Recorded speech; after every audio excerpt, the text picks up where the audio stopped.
Raptors Show on the Sportsnet Radio Network. Make sure you find the Raptors Show wherever you listen to podcasts and subscribe, and please rate and review our show. A reminder, streaming live on Sportsnet's YouTube channel and airing live on Sportsnet 360, Monday to Friday from 2 to 3 p.m. I'm your host, William Liu. Joined producer and co-host Alex Wong. And, we're joined on the line also by a friend of the program, Michael Pina of The Ringer, who Alex calls Michael Pina. Oh, we do not have Pina on the line yet. Oh, yeah, Michael Pina is on the way. Yeah. He's a big Celtics guy.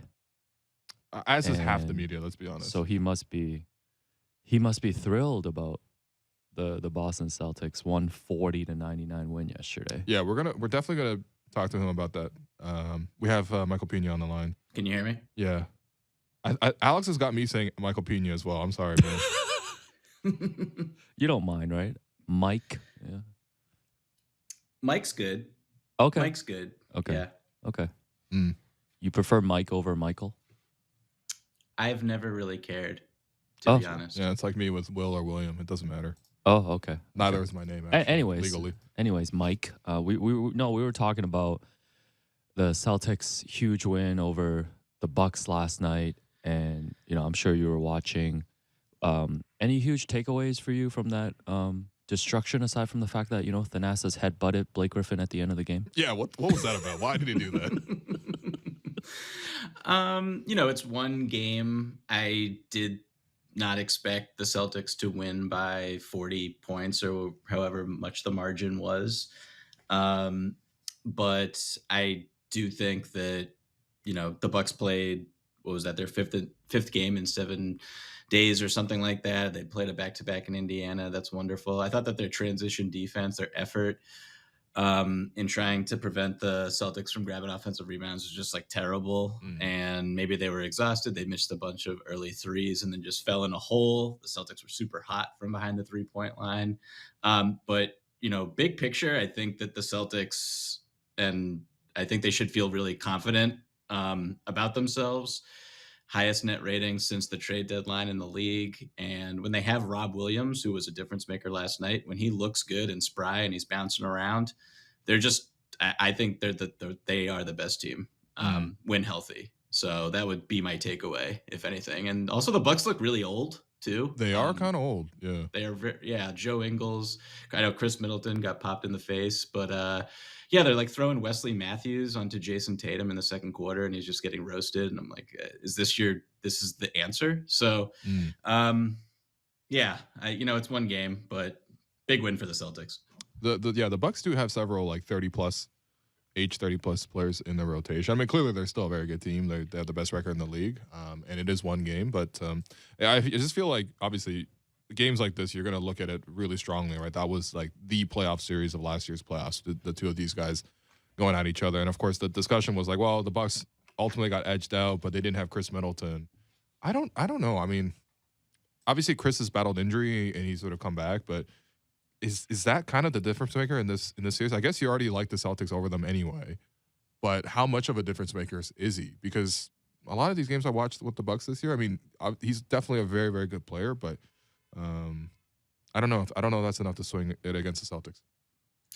Yeah, I think they definitely missed him last year. Just his size defensively, the way that the Celtics just muck up Milwaukee's offense with their switch everything scheme and their physicality. That's kind of Chris Middleton's bread and butter, that ISO play, those tough mid-range jumpers. They didn't have that, so Drew Holiday was super inefficient in that series. Giannis was super inefficient in that series. So from that perspective, they miss him. But this version of Chris Middleton, where he's not a great he's given up blow-bys left and right nowadays, and not playing in every game. He hasn't played in a back-to-back all season. So I kind of want to see Chris Middleton, and now I don't know how much time he's going to miss after he kind of left the game getting elbowed in the face by Jaylen Brown, and he was bleeding all over the floor. So is he going to miss time before the playoffs? We'll see. But if he's who he was in 2021, then this team is an absolute juggernaut, and I expect them to win the championship. I really have no evidence in the past few months, the past year or so, that suggests he is that player anymore. So I guess we'll kind of see from that perspective. But I also want to say that uh, Rob Williams, I always come back to Rob Williams, who's just this like spectral figure for the Celtics Mm, where no one knows if he's going to play. No one knows if he's going to be 100% for any sustained period. He hasn't played in more than 5 games in a row this entire season. wow. But he did also was just like a non-factor in that series. I think he missed the first 2 games. He was coming Right. back from knee surgery. So at full strength, like I would have loved to see both those teams in last year's playoffs go head to head. I think they're a lot closer than some people assume. Got you. Got you. Yeah, by the way, look in the box score. It just looks silly. Malcolm Brogdon, a plus 41 off the bench. Wow. How's that even possible? What was Thanasis? Thanasis had 2 technicals and got ejected because he headbutted somebody. Oh, that's right. No, Why did he do that? no, Thanasis. Forget about Draymond Green Imagine doing you're Adam pods. Silver, whoever at Yeah. the league office is like, really? I got a busy day. We're working on the CBA It's right like- now, and I got to adjudicate how long to suspend Thanasis. It's like we just resolved the Ja Morant situation and many other things this season. Do I have to look at this Thanasis tape? No, instead of Draymond doing post-game pods, I want Thanasis post-game pods, man. Because Yeah? he's got the front row view, and I'm sure he doesn't need to lock in that hard in between games. Do you think he could just like take a laptop out or like a notepad out on the Yeah. sideline and just jot down No, notes? he should like, take notes on like a a criminal journalist. conspiracy. Like this Yeah. is basically what he should do. No, I think the other thing I want to point out too with the Boston win, they get the tiebreaker over Milwaukee, and there's this race for first. You know, obviously we're coming down to the last like 10 days of the season here, but Boston's only 2 games back now of Milwaukee with the tiebreaker, and obviously getting the number 1 seed means you get to avoid Philadelphia in the second round. And not to make it about the Raptors on the Raptors show, but the Raptors are gonna make they're gonna maybe determine this one way or the other because they've got 2 games against Boston next week and then they close with Milwaukee. So depending on how those games go, that's gonna have a huge impact on the number 1 seed. So Thanasis has a podcast called Thanalysis. Did you guys know this? Oh Is that yes, like you know what? Will did mention this to me. Yeah, because here's the thing. Alex will listen to any player podcast. Yeah, I also Um, like listening to Michael Pina, you know, on Bill Simmons' pod, which you know he makes regular Appreciate it. appearances on. Yeah, I might have heard of that The one. Podfather. I might have heard of that one, but Do you call Bill the Podfather, Mike? I've never done that. Oh, okay, Really? okay. All right. Yeah. This guy pulling the Kyrie Irving. I only got one father, and it's Yo, come on. it's Dietrich Irving. Yeah, that was a wild question to ask. Yeah, that Kyrie, really was. by the way. I mean, that's what you just asked Michael, though. You know call what? Bill Simmons the You know Podfather. what? I apologize. Yes, you were talking about the Thanasis. Yeah, Thanasis' podcast. I'm not familiar with his podcast game yet, but I'll check it out this weekend. So the Raptors, is that what we're talking about right now? It is what we're talking Mhm. about right now. Because Okay. they do again. They play these Bucks and then they play the Celtics twice at the end of the season. I mean, they can help determine who is going to be first in the East. I really like the Raptors. You know, they won 6 of 8. I know the last few opponents have been not the most competitive teams, Mm. but I mean, you look at the kind of like the lineup data, particularly since the trade deadline, and I just love their starting 5. I think we talked about this last time I was on, but like Jakob Poeltl has been really good. Scotty Barnes has played better of late. You know, I think defensively they've kind of been able to string things a little bit more coherently since the All-Star break, and I guess like I can't like explain it because I don't really have a lot of faith in the offense when I just like look at numbers and also when I watch them in crunch time, generally speaking. But compared to some of the other teams that are kind of down there in the 8, 9, 10 range, I just like Toronto. I like their pedigree. Mhm. I like their versatility. I like their playoff experience in big games. And maybe that's me being naive, but like I don't think they'll win a playoff series this year or anything like that. But I do think that because just the top of the East is so locked and loaded. But compared to those other teams, they're like the most threatening one, I Mhm. would say. Yeah, well, don't worry. Our own head coach Nick Nurse has already said publicly that the Raptors could get in the playoffs and be a hard out, which is an interesting way Yeah, of he, hyping he the has set playoffs. the bar at losing 4-2, and he's set the bar at losing in 6 games in the take first round. 4-2, man. But no, it's interesting because last night watching this game, like it was 8 minutes left in the fourth quarter, and the score was like Celtics up 40, so they had to go to their B and C side topics. And we have this clip here from Reggie Miller, who gave a very similar assessment of sort of where the Raptors stand right now. Down at the bottom that's fighting their way in those playing games to watch for. The Toronto Raptors. They play a style. Everyone is 6'7", 6'8", 6'9". So long, physical. Siakam, Scotty Barnes, OG. You got Fred VanVleet. Guys that have won a championship. Nick Nurse, well coached by Nick Nurse. Yes, Be careful of the Raptors. Yes, good point. I'm with it, but I feel like these are just the talking points you hear about that people are familiar with based on reputation about the Raptors, though, right? Like, you talk about championship experience, you go down this roster, like, how many of those guys are left? I mean, technically, guys who actually played in the playoff series too. Right. And then you throw in Nick Nurse and you talk, Reggie was talking about the Division 6-9 basically and all this stuff. But I think these are just talking points. It ignores the flaws of the season. No, I hear you. Ignore the flaw of the seasons. But I mean, again, we're talking about the rest of the playing opponents, right? Like, I feel like, for example, Boston or Milwaukee are going to have no issues with Atlanta. They're not going to have any issues with. I don't think Miami is a scary opponent anymore. I know we were trying to drum that up a little bit too.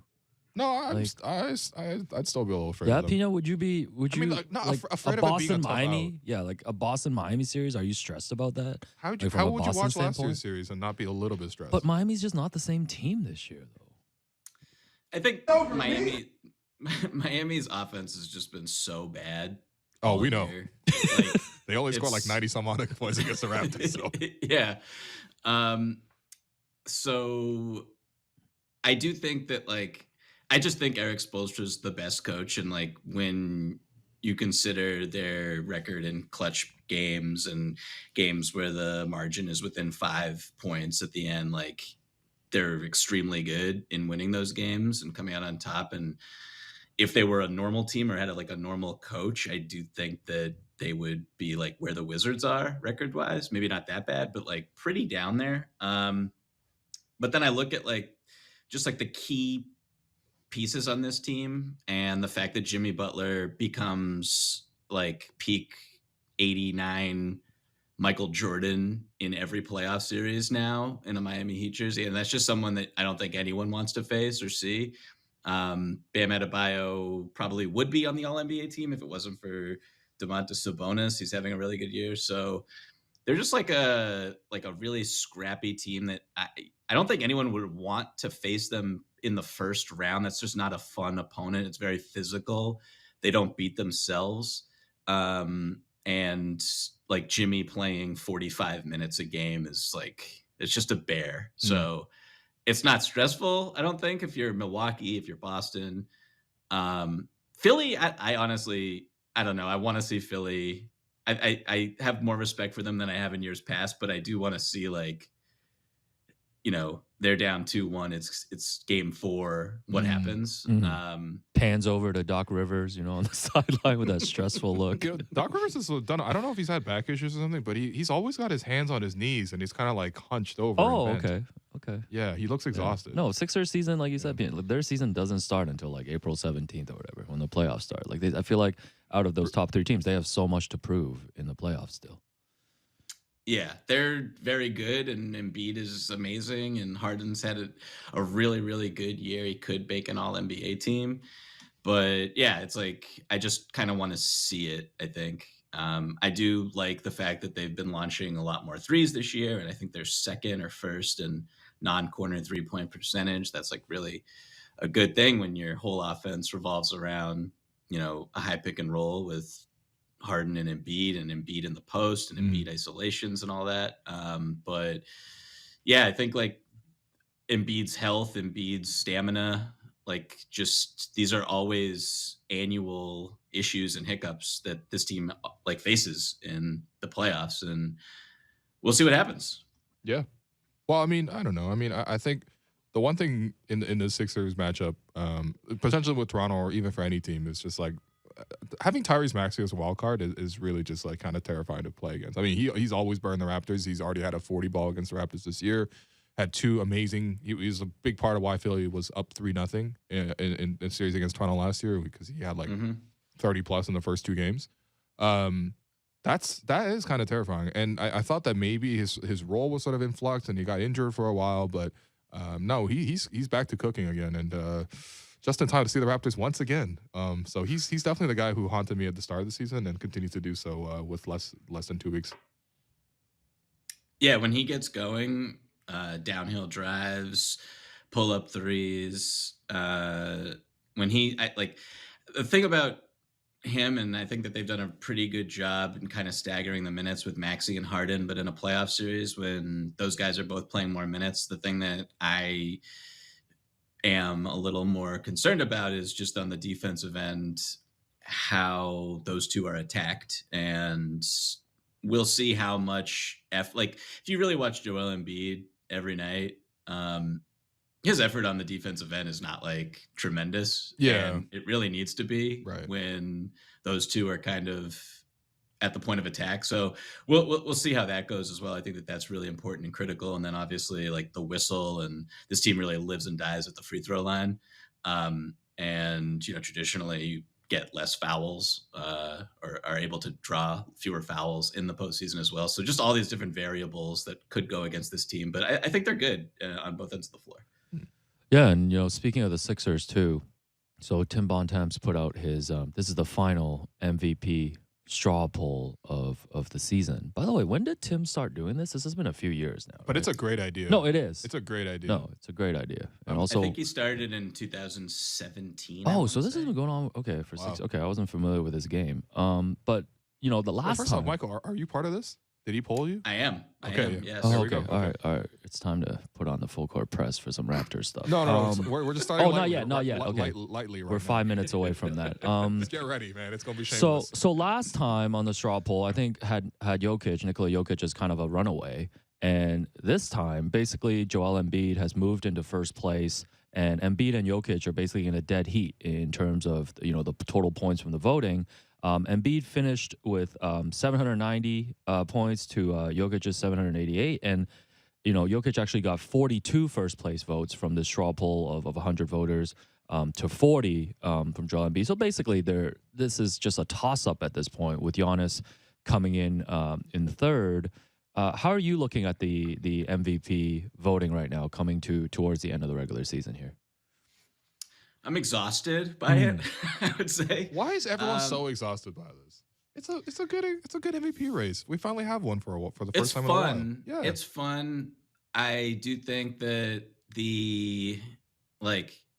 I wrote a story today about Joel Embiid and how he attacks double teams, and I thought it was like generally a positive piece about him, and just the fact that he shoots over double teams instead of passing the ball a lot of the time. Okay. Which is not what everyone else does, but he's successful with it. And just like my mentions are people just jumping in saying that Jokic is better, or you hate Embiid, or like I just Got you. so Right. personally, it's just like I just want it to be over with. I've thought that Jokic is the MVP the entire season, going back to Tim's first straw poll. I think it was in December. I was the only voter in it who had Jokic first on my list, and I've stayed through with Jokic first the entire season. I really haven't seen any reason why I should take him off. I came close going into the Sixers Nuggets game, the most recent one, and then Embiid did not play. Right. And I thought that if Embiid is only one game, but the margins are so tight between these two. I mean, Embiid's season has been ridiculous, and I think that Jokic is I care less about Jokic's defense than I think some voters do, just because I think the overall impact that he has is really more important than what his, what opponents are shooting at the rim when he's the closest defender, stuff like that. I mean, they have a top 5 defense when he's on the court. I think that number is more important. But yeah, Embiid not playing that game, it is what it is. I don't think he was ducking anything or anything like that, but he just didn't play. And I would have loved to see how he fared against Jokic in that matchup. And he has an opportunity. I think obviously they play the Raptors tonight, and then they play the Celtics and the Bucks, I want to say, at some point before the season ends. two of their remaining games. So he has an opportunity to show out in those matchups, and we'll see what happens. I mean, it's very, very close. It's going to take a lot for me, I think, personally, to come off of Jokic because of a variety of reasons. But Embiid's been great, and it'll be really fascinating to see how the people in that straw poll who voted for Giannis first, where their votes go. I think Giannis has been great, but I don't think that you can. Well, you can do whatever you want, but I think it should be between. You should be looking at Embiid and Jokic with your first place vote. How did you lean in the previous 2 years of voting for this? So last year was my first year. That's your first year, okay. And I had Jokic pretty solidly throughout the season, and that was basically because like what did they win, like 48 games, and like roster was very injured and limited. It was like Will Barton, who hey man, has just been tearing it up for the Raptors. No, man, it's tough. He was one of those guys where it's like you look at the numbers and you're like, okay, look, if he could just do any of this for Toronto, it'd be good, and he just hasn't. Never talk yourself into any bio candidate ever, man. Like Kevin Love in Miami. Like, the examples just keep going. I was like, wow, 3 points. Like someone said, it's like buying brand names in a discount bin. Like you can't trust it. It's my favorite activity. I know it is. That's why you talked yourself into Will Barton. Yeah, fair. Okay. Yeah, but yeah, go on, Pina. But yeah, Jokic was. I thought he just dragged a team of like backups to. I think they finished sixth but it was like 3 fewer wins than the Sixers, and he basically played every night. And he's just so efficient and so selfless. And the fact that I think one of my favorite stats about Jokic this year is that he's 45th overall in field goal attempts and 10th overall in made baskets. Like that's just a wild disparity. Right. So he's just amazing overall. Yeah, I mean, his true shooting is like 70% still. Yeah, I think it leads the league. Yeah. But I really don't think there's like a wrong choice this year. Like I thought last year, I thought Jokic definitely had a more clearly defined edge. This year, I really wouldn't blame anybody for falling on either side. And look, as long as people don't really mind getting Jokic that third vote or the third time in a row, voter fatigue, I think is a real thing. Like, but I really don't think there's a wrong choice. It would be kind of funny to see Embiid not get it again. Yeah, because he wants it the most out of these top 3. But that kind of makes me not want to give it to him. Not that I have a vote. No, I want him to get it just so we can move on. No, that's not how this works, man. You earn for what you get. Right, well, life's not fair. On the subject of now that we're conveniently on the subject of award ballots, Michael. Not that we did this with you last year. But is there any chance any Raptors might make it onto your ballot? Can I or maybe I can walk you through a couple options here? Do you like welcome him to your restaurant or something, man? I'm like, you're about to explain tonight's specials to him. I'm Michelle Yeoh and everything ever all at once. I'm just spinning the pizza board outside trying to get you indoors, Michael. Please come in. This guy got a rat in his chef's hat. So I'm writing a column that'll have all of my awards picks. Okay. And so I'm looking at it right now, and it's in pencil, right? Just like a lot of this stuff is so close. I think the closest Raptor, well, he's a lock, but the Raptor who's going to make something is, I have OG Anunoby on an all defensive team. That's pretty much nice. As far as we're going to go. I think Pascal for third team All NBA is definitely a possibility. And it depends on the positions, It does. I had Julius Randle penciled in, and one of the reasons why is because he played every game, and he just sprained his ankle, and he probably is not going to finish the season. And he still played like 70 something games and like more minutes than anyone basically. So, and he's having a great season, but like that was kind of the thing in my head that was always like, okay, this guy's just like in this era of load management. He shows up every single night. He drops 25 and 10 and 4. And the Knicks are a very good team this season, very competitive, and they just fall apart when he's on the bench offensively. But like Pascal we'll see what happens over this last stretch. If Pascal shows out, he could creep on, but right now he's just barely barely off. Yeah. No, that makes sense. That one I understand. I'm happy to hear that OG is a lock for you on all defense. Can we push for first team, or are we already going way too far with this pizza wheel spinning? Right now, he's second team. Okay, all right. And there's just a lot. Like, I'm looking at the honorable mention list for my all Yeah. defensive team, and it's like Right. Mikal Bridges. I have Giannis as an honorable mention. I have Bam Adebayo as an honorable mention. Right. Anthony Davis honorable. Like, just like a lot of really great defensive players. So true honor for OG to make it. No, you're right. You're right. I am pushing too far. I had it in my notes here. On a recent 5-game road trip, he guarded Beal, Jokic, Kawhi, and AD. There's just very few players on the course of a 5-game road trip can kind of do that type of versatility. And he actually did a great job on all those guys, to be honest. But, I mean, listen, we don't need to peddle OG on you. My only thing with the Pascal thing, it really just depends on who you put at forward, right? Like, are you going to put Jaylen Brown on your forward, as a forward on your ballot, or no? He is a forward to me, yeah. Okay. So there you go. It just depends, right? And then, of course, like, do you want players who have played 55 games on your ballot? Because, there's going to be some of those candidates on there. It depends on what you think of Lauri Markkanen, who's had a great season. And Utah's record isn't much worse than the Raptors. So, there's a case to be made there. But it's on the fringes. I mean, for Pascal's case, I would just only say that he's scoring more and having more assists than last year, where he did make All-NBA third team. But, I get it, though. He's on the bubble.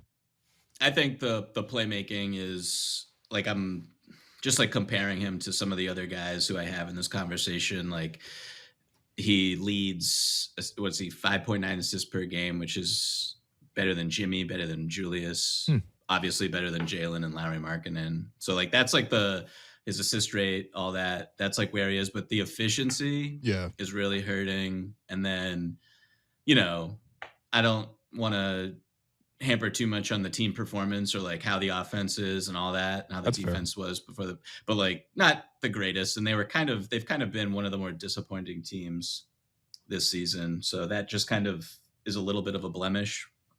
But no, it's just like really close. Really, really close. Of course. Well, Michael, I appreciate you. All right.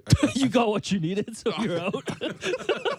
That was quick, man. I don't know, Alex. Is there anything else you want to? No, but you could have been less obvious about that. This guy made his case and left. I don't know. I mean, Michael came into my pizza shop, bought like one arancini and a San Pellegrino, and I'm telling him to get out of my shop now. That was just a hard swerve, man. You're like, all right, I said my piece, man. Thanks. I tried. Go back to working for the Ringer. Holy. Sorry, we got 99 more of these to do, Pina, for the next 10 days, apparently. No, everybody should check out Michael Pina's work, obviously, at The Ringer. Check out his Joel Embiid piece today. Always appreciate you, man. I'm sure we're going to talk probably during the playoffs. Absolutely. Anytime, guys. Thanks so much. Yeah, appreciate it. Take care. Okay, we're going to take a break. I've been your host, Will Lou, and you've been listening to The Raptors Show on the Sportsnet Radio Network. On the other side of this break, Alex has a lot of Raptors news, so we will get to that.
Welcome back to the Raptors Show on the Sportsnet Radio Network. I'm your host, Wim Liu. Continue to be joined by producer and co-host Alex Wong, as we do on Fridays.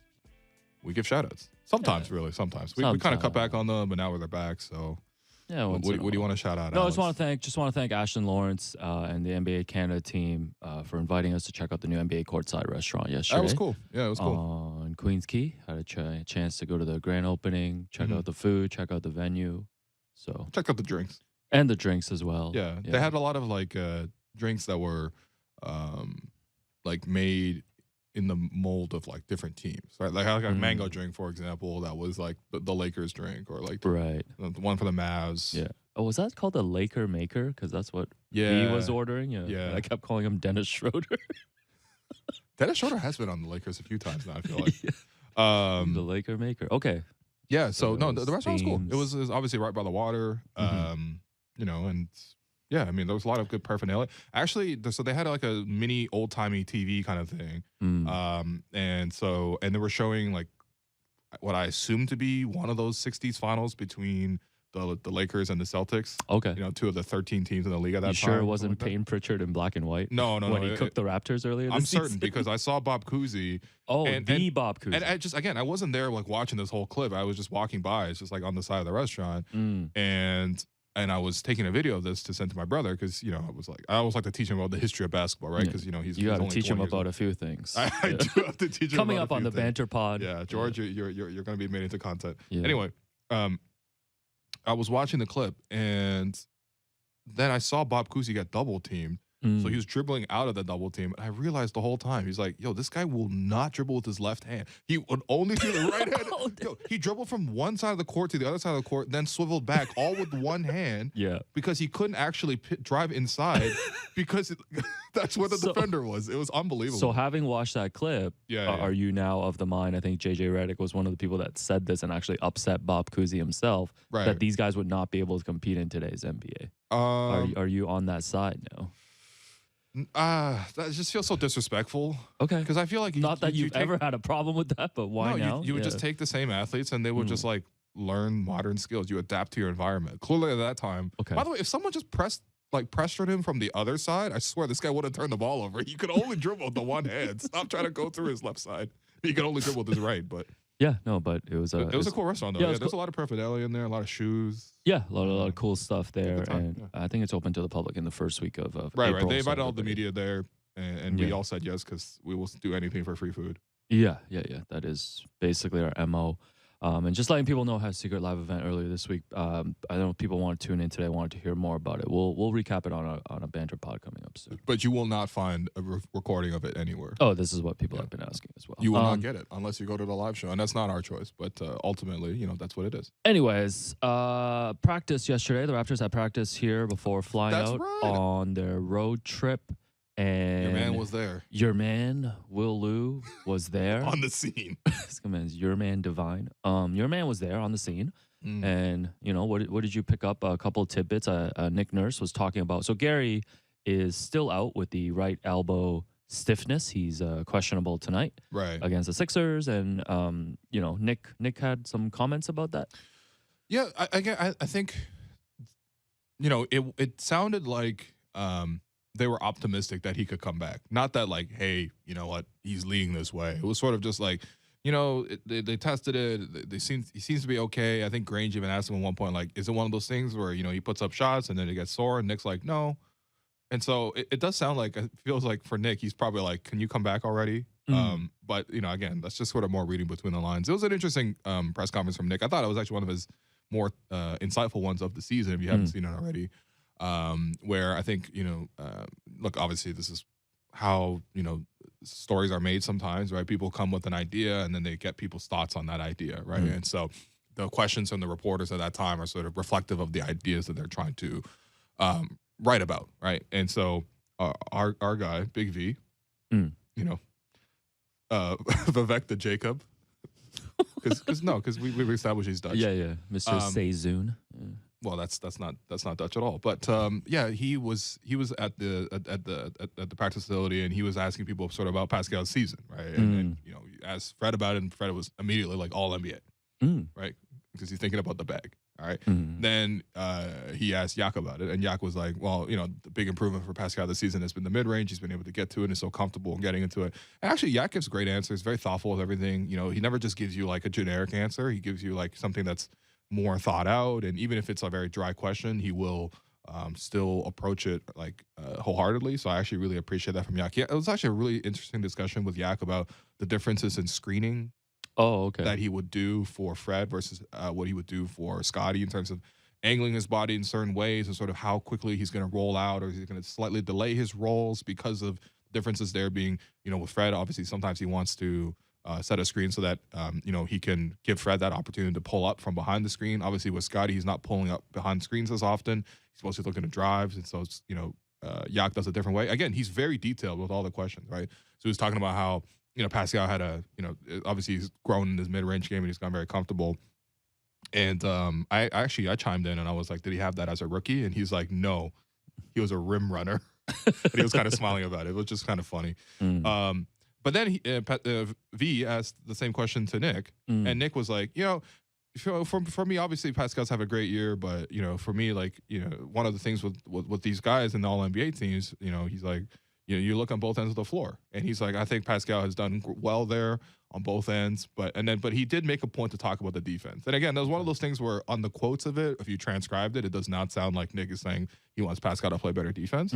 But when you're sort of reading it and you're hearing it, and especially if you're there, you can definitely get the sense that it's like, I think that would be the missing edge. If Pascal was as good on defense this season as he was on offense, I think there actually would be no question about it. And I think the Raptors would be on a higher stage. But anyway, it was an interesting Nick Nurse press conference, man. Yeah, it was a great one. Yeah. Asked him about Eric Corey as well. By the way. Yeah, but by the way, for everybody, so we were off yesterday because of the Blue Jays opening day. Congrats to them on a thrilling 10-9 victory. The Jays are back, baby. Yeah, same kind of deal as last time. I think the pitching is questionable, but the hitting is great. No, this year's the movie, baby. But yeah, this is the sequel because the first one was the movie. Well, I think. Yeah, I lost my train of thought. I think when you talk about the All NBA, did V also ask these questions and just immediately leave, like you left Michael Pina in the dust? Like right after Fred said All NBA, was V's like, okay, thank you, Fred, and then just left? Yeah. That would be great to see. Yeah, that would be great to see. No, I think what Michael Pina was saying in the first half about his ballot and having Pascal in that bubble as an All NBA third teamer, I think that is where you would expect Pascal to be right now in the voting. Again, I don't think that was the a surprise. season's not over. Like again, if the Raptors rip off some like wild 6-0 finish to the season, which obviously we know is going to happen, but they do that and Pascal's leading the way with 30-point triple doubles the whole time. Yep. Playing great defense, yeah, I think that can really influence it. Well, right? Especially if you make the strong impression at the end. I mean, like, not to get all into the psychology of things, but like people remember what happened at the start, they remember what happened at the end, and then there's like a weird little curve underneath where they just forget about the whole middle. That's right. Yeah. And no, it's like an actual phenomenon. It is recency bias, and then a part of it is very narrative driven. But he's got those two games against Boston are going to be huge. Yes. For the Celtics and honestly for the Raptors as well, right? Like they're in this. Absolutely, yeah. No, every game is huge. This game tonight is huge. Like I actually can't wait to go home Stop yelling at me and watch this game. Every right? day we How are come the Raptors going to guard Maxey? How are they going to guard Joel Embiid? How are they going to cover Joel? Pascal or James Harden? How are they going to get their points? Like it's going to be a great game because the Raptors are playing better of late and they really are playing stronger. But different level of opposition. We have tonight, to see it against the highest levels, right? And Phillies right now, I consider them one of the highest opponents. In the league in terms of their quality. No, I would love for the Raptors to show us something. Yeah. Tonight. It was a good press conference though last night. Yes, again, people go watch. Yeah, go watch people check that. Talk about it. Forgot to mention again, Eric Corey. Like I was saying, the Jays were playing yesterday, but Will sat down with Raptors 905 coach Eric Corey for an extensive conversation. Yeah, that's on the podcast feed. So check it out on the Raptors Show podcast feed. Yes, thank you for the plug. We had been given 30 minutes, which is already much more. Typically, we're given 15. But with 15 in the big leagues. Anyway. Yeah, cool. Sorry. Come on, you didn't have to do that. People understand what's going on. Again, you could be like Nick. You could just say it, and then people could read it between the lines, right? Between the lines. Oh, okay. Well, no, we're not there yet. But yeah, like we were given 30 minutes to talk with Eric Corey. But and to be honest, my preparation for going in was like, I did watch like some Raptors 905 this season, but it's not. I'd be lying if I said like I watched all the Raptors 905 games and I know all the storylines and everything like that. Obviously, my focus is primarily covering the Raptors. So I was thinking about like in my preparation, like what am I going to ask him? And I really thought about just like leaning into being curious about sort of a coach's process a coach's day to day, how they structure things that we kind of just take for granted, right? The infamous Allen Iverson quote, we talk about practice. I'm like, I'm gonna talk to him about practice. Like, how do you structure your practices? And he talked about sort of some of the techniques he would go about it, and sometimes he would turn it over, and the players would run the film session, and to sort of let them sort of improve the communication with each other, and sort of watching his film with pairs or all this other stuff. I thought it was actually really cool to sort of hear all of that, and like how he approaches a timeout even, and how the timeouts are shorter in the G League, and so you have to be even more concise with what you do. And yeah, I mean, I think for him, like, obviously it was like not the season he was expecting, or even the Raptors were expecting, because the 905 are just consistently excellent. But I do think there was a big learning experience, and I thought, honestly, I want to just say thank you, and the fact that I appreciate Eric for being very open about his process. No, and of course we got into lots of detail about Jeff Doughton's game, about Ron Harper Jr.'s game, around Christian Coloco's game, Sterling Brown, a couple other guys I'm missing, Delano. But obviously those are guys that he's worked with, and those are the players where they're on the cusp of making the NBA, and I'm just really focusing the conversations on first off, what they're like in the locker room, what they're like to work with, and also what is that next step that brings them to the next group. So, yeah, I appreciate Eric's time. And, yeah, it was the whole point of this. We went way longer than 30 minutes. We went 45 minutes, which I feel like I could only imagine what that would be like if we did that to Nick. If PR was like, hey, here's 30 minutes with Nick, and we did 45, I actually think I would have been put in a headlock. But yeah, you're doing 45 in a 15. All jokes aside, though, it's cool for you to have that extensive conversation with someone like in the organization. Obviously, first year as head coach of the 905, super cool conversation, like you mentioned, just going behind the scenes, because a lot of times you don't get to dive into those things, right? Sure, and be able to understand all the other aspects of it. Speaking of head coaches, we talked about this earlier this week, but the Nick Nurse to Houston rumors has hit the local media now. Doug Smith of the Toronto Star wrote a story yesterday, and he said, quote, "Conversations over the past 10 days or so with people closely connected to Atlantic Division rivals of the Raptors and others with direct ties to the league have begun to focus on the coaching situation as much as anything to do with the roster." And he mentioned the Nick Nurse to Toronto rumors and the linked rumors of, if that were to happen, Ime Udoka could be a potential candidate here to replace him in Toronto. And Doug went on also to say that, scouts, front office officials, assistant coaches, and people on the periphery of the league have been talking about this and wondering if this is this the time, is Nick's time here at an end, and if the Raptors would make a change just to infuse the franchise with some new energy. Obviously, want to get your thoughts on this. I was thinking too, like recent coaches to have won an NBA title and have left that franchise since. Ty Lue won in 2016 and was fired at the start of the 2018-19 season. Of course, you have to put in the caveat that was LeBron also left.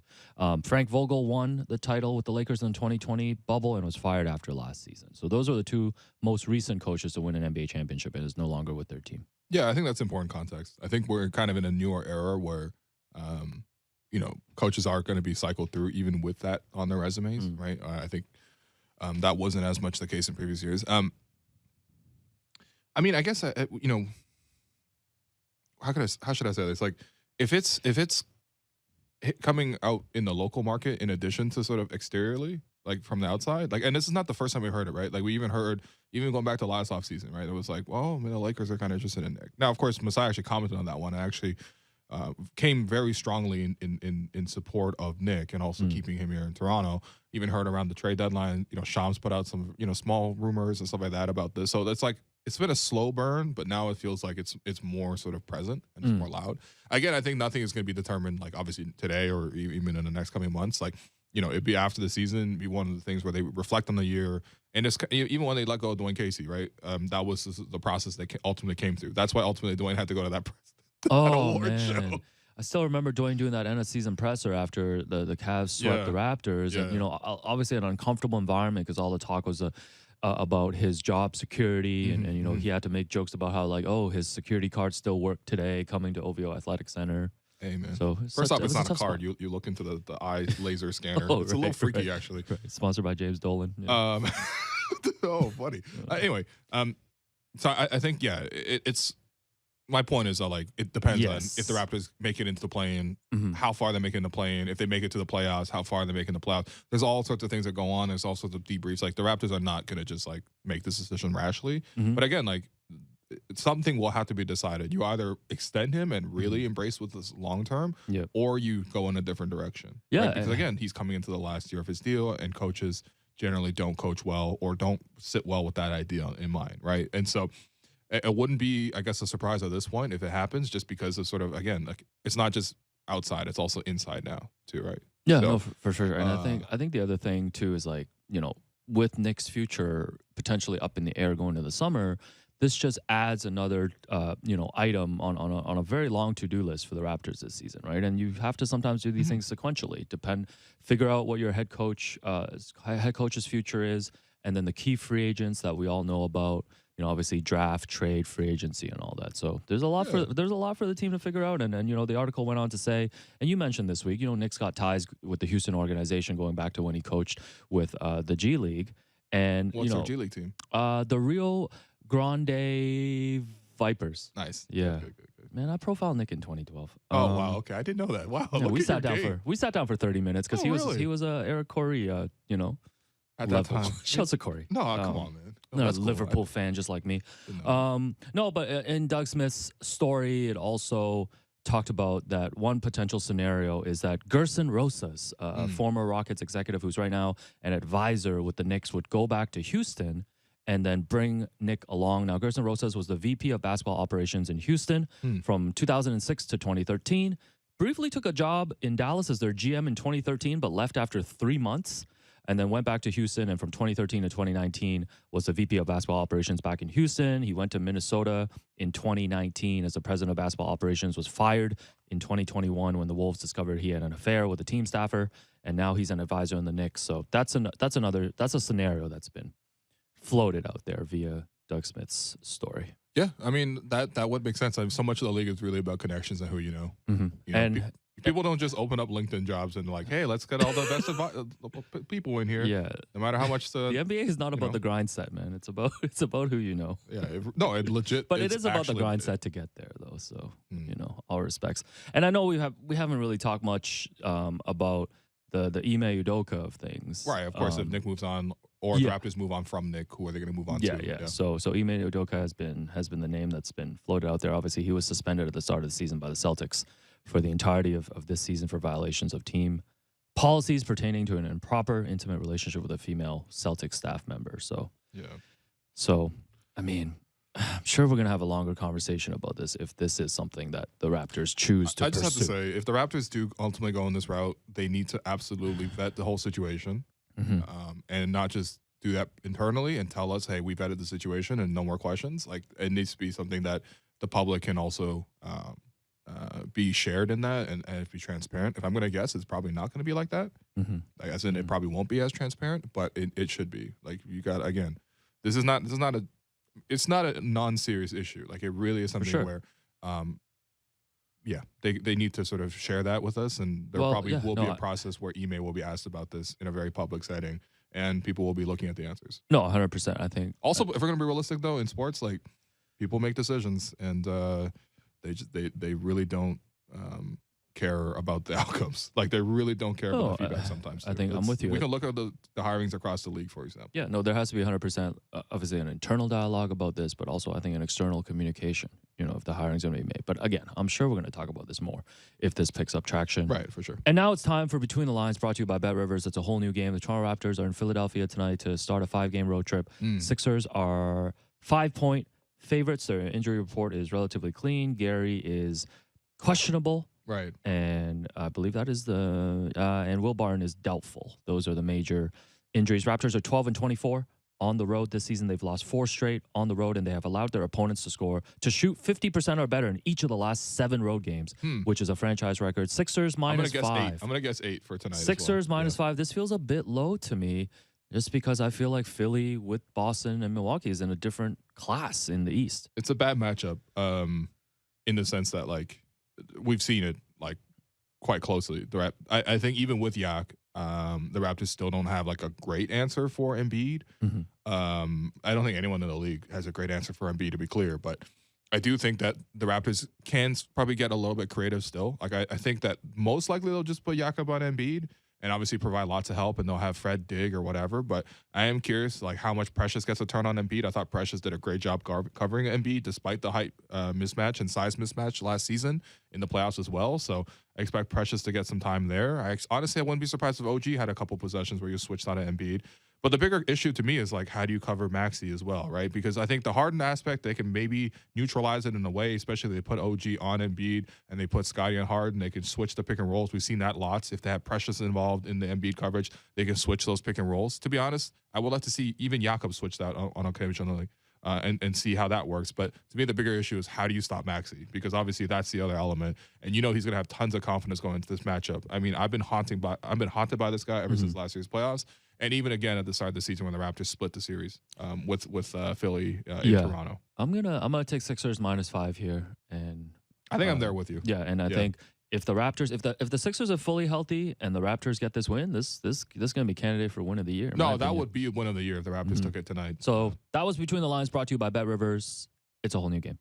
Yeah. Well, listen, I'm really excited for the game tonight. There's no joke. Like I'm really looking forward to seeing this sort of measuring stick kind of performance. And if the Raptors really show up and they give it their all, I can respect whatever result comes out. And then they got Charlotte on Sunday at 1 p.m. I can't wait for that one either. So that does it for us today. I've been your host, Will Lou, and you've been listening to The Raptors Show on the Sportsnet Radio Network. Thanks once again to Michael Pina, producer and co-host Alex Wong, and board producer Derek Brandale, and Jennifer Rolnick for helping with the YouTube stream. Happy weekend, everyone.